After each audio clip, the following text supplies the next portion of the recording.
Good afternoon. Welcome to the Nowak Urban Farm. My name is Andrew Nowak. We're here in beautiful Washington Park in central Denver. Welcome to our house. We're not here to show you a solar house, but we're here to show you some sustainability based around food production. We believe strongly in producing as much food out of our yard as possible and bringing people together in our backyard to enjoy that food and to understand more about where this food is coming from. So I'd like to give you a quick tour of the house and the yard to show you some of the sustainable methods we are using here at the house. So we took about 8 years ago, we took up all the grass over the whole yard and we placed it with gardens. The gardens are all under drip irrigation, 4 zones across the house.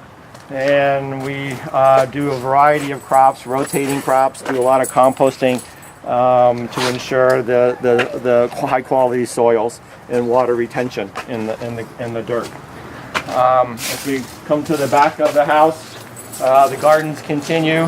I don't think I've ever seen such tall tomato plants. They're taller than me. Well, I make my own tomato cages from reusable cement grating and everything, so they grow very tall.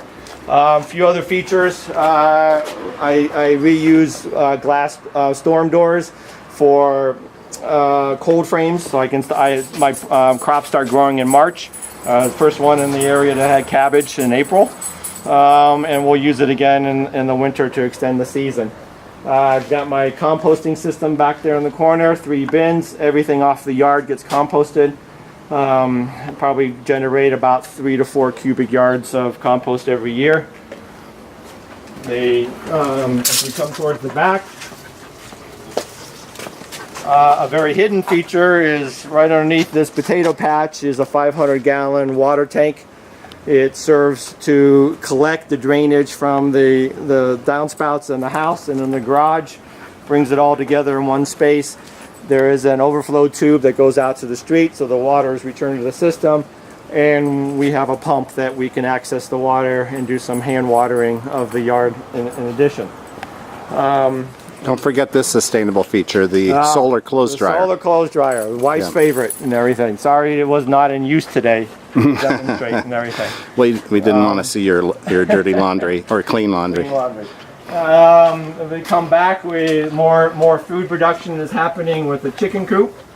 7 chickens supply us with plenty of eggs for the year, as well as a great place to put in food waste and food scraps because they'll eat just about anything, which is great. The coop is currently being enveloped by our hops production. Hops make for a great coverage, green coverage. They don't stain, they don't drop anything. And if you're a beer drinker, you can have some fun producing some fun product. You let neighbors who are beer brewers come in. If you come on the tour, see, this is October. We may still have hops in October. It depends on if we get a frost or not. Big feature of the backyard is the outdoor kitchen. It's a wood-fired kitchen. I try to collect scrap wood wherever I can. When I see neighbors taking down trees, I'll collect their lumber. We have a wood-fired smoker, wood-fired grill, and a wood-fired pizza oven. Right now everything's being used to dry my garlic harvest that I pulled out of the ground 2 days ago. It needs to cure for about 3 to 4 weeks, so the smoker is making a good place for the garlic to cure. Not quite sure how sustainable a sauna is, but it certainly sustains our inner being after a stressful day. Nice to come into a sauna. A tower garden. I use this to produce my gentle lettuces for salads. Recirculating water. Pretty efficient overall. With nutrients? With nutrients, so yeah. It's hydroponics is what it is, right? Hydroponics, no right. fish. No soil. I'm not ready for fish in my lettuce at this point.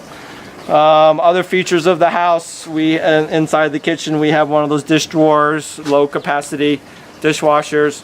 We have brand new windows throughout the whole house, so it's well insulated. Low flush toilets. I do my own canning. I do my own seed starting in the basement for the garden. The big thing we're missing is solar panels, and I think it's typical of some of urban dwelling. Too many tall trees didn't make it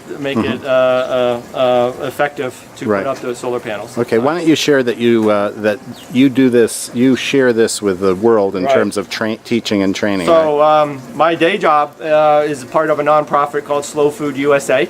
We are interested in creating a sustainable food system that's good, clean, and fair for everyone. My particular activities involve school gardens in schools, currently supporting over 1,200 school gardens across the nation with resources, technical assistance, and partnerships. So I travel the country working with schools and our Slow Food chapters in bringing high quality education to the kids and helping the kitchen crew adapt their menus so that they're producing and cooking for the children local and sustainable foods. Do you have clients, schools in this area? I started here in Denver in 2001. There's 70 school gardens in Denver Public Schools, and I'm probably responsible for 90% of those. And I help convert both Denver and Jefferson County into more of a scratch cooking kitchens for the districts. So, yeah, we're partners, not necessarily clients, but we're partners. Yeah. Right. Well, thank you very much for the tour. You bet. You're welcome. I hope to see you guys on October 1st.